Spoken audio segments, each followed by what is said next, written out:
All right, Helen is calling in from Florida. Pronouns are she, her, and she wanted to sort of offer an opinion on what Christy was just talking about, getting started in BDSM. Helen, my friend, Hey how are everybody, how you? my kink positive people doing? Super glad to Hey, hear from you. What hey, kind of dude. advice you got for us?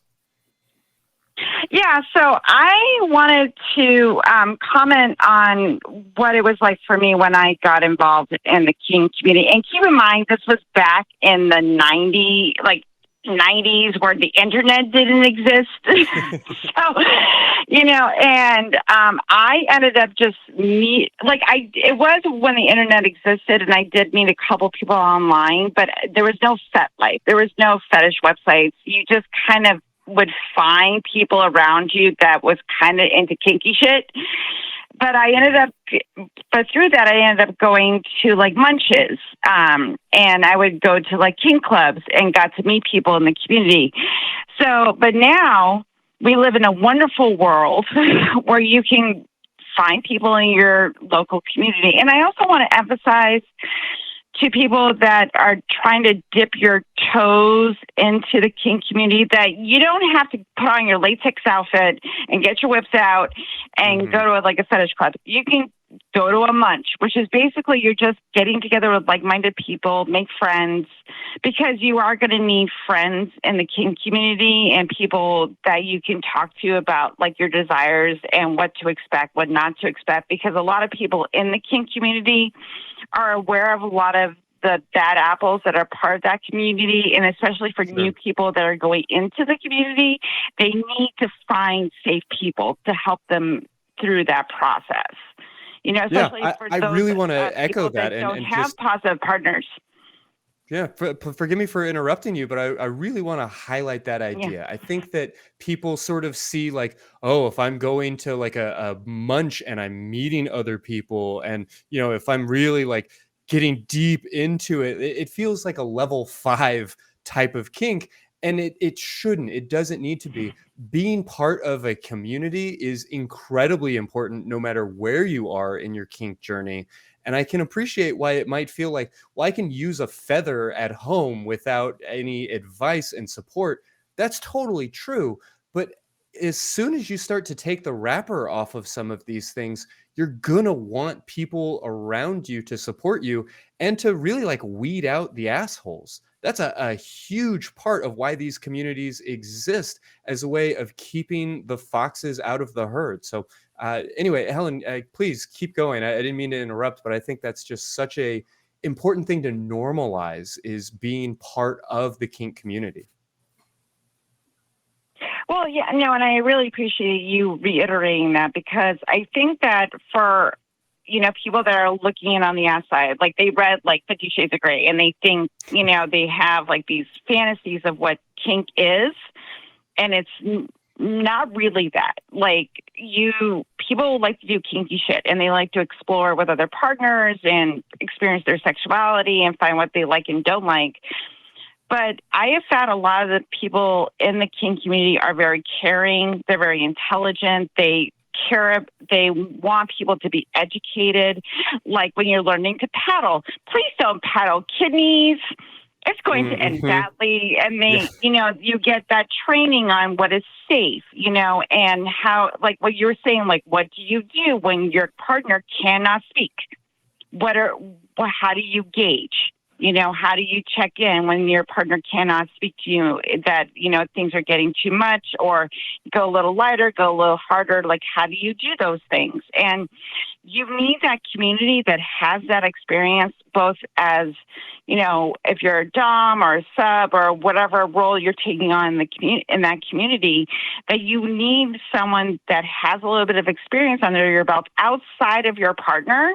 Even if your partner has experience and the person that you're playing with, that you need someone that you're not playing with, just a form of friendship with, to talk about those things outside of that, like any other friendship that you would have, and get that insight. So I think that's really important when you're going into the community and exploring these things, to kind of build trust, because we want, because this is a part of our life that's supposed to be fun and learning more about yourself and forming these really interesting relationships. And there's assholes out there, and everybody's got to be aware of the assholes and how to identify them. Because when people have those bad relationships, it puts a bad taste and idea of what this community is really all about. Sure. Yeah, the logistics of kink are very important. Learning to be good at what you didn't think you needed to know or didn't know that you didn't know. Jason, what did you think about that? Well, what you were saying reminded me of Jasmine's call about. I wanted to echo what she was saying. How she did not feel like she was enthusiastically consenting, and I wanted to again echo what Christy said about listening to your own body. So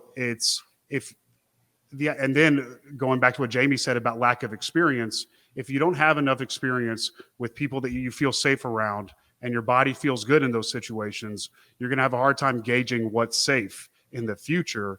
And you're going to end up making poor decisions where you end up getting abused and hurt. And in a lot of cases, people don't realize that they're harming you. They're actually thinking they're doing something that you're consenting to, but you're actually not even consenting to it. So I really like what you're saying about finding a friend, maybe one that you're not even involved with, but who knows more about that, just to kind of friendly guidance through that.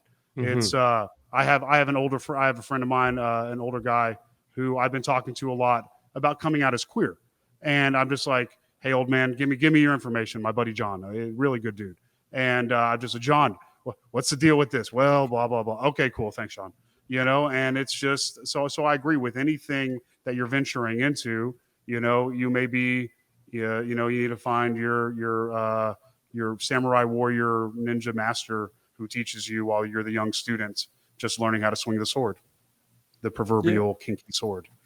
Yeah, books and forums and podcasts, thank you, are all really valuable for learning about these things, but they don't replace the importance of having a human person that you can ask questions to, share emotions with, and benefit from the experiences of.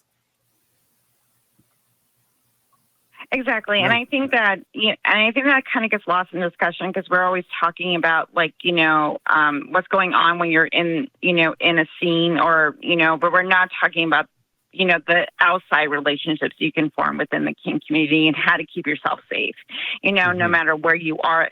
Even if you've been in this scene for years, you still need to be able to check in with yourself, check in with other people, making sure that, you're not getting too big for your britches, take your and get that perspective because that's what we all need. So I think that, that's just something I really want to emphasize, as a member, because I remember when I started out, I didn't really know what the fuck I was doing because I was in my 20s and, when I was in my 20s, I didn't know shit. But, no one knows what they're doing in their 20s, Helen. It's not just you. Right now I'm an old fart where I want to bestow my wisdom upon the younglings. But what helped me though is that I met really positive, protective people, the people that were entering the scene that helped me gauge and helped me form friendships, when I first got involved. And I think that because there was, I was in bad scenes. I had things happen to me that weren't always positive. And they helped me able to recognize those things and go, okay, well, what do you want? What kind of boundaries do you want to set? How do you negotiate what is okay and not okay? And how do you have those conversations? And I think that when you're a little fledgling, kinkster, I think those conversations really need to happen, and I was in my 20s where I didn't know shit. But if I was even now at 45, if I was going to do this now, I would even want to do that still because we all need to learn and kind of have that support within the community, especially for those of us that are into this kinky shit and you just can't talk to your vanilla friends about that type of stuff. Yeah. Fair to say. Absolutely.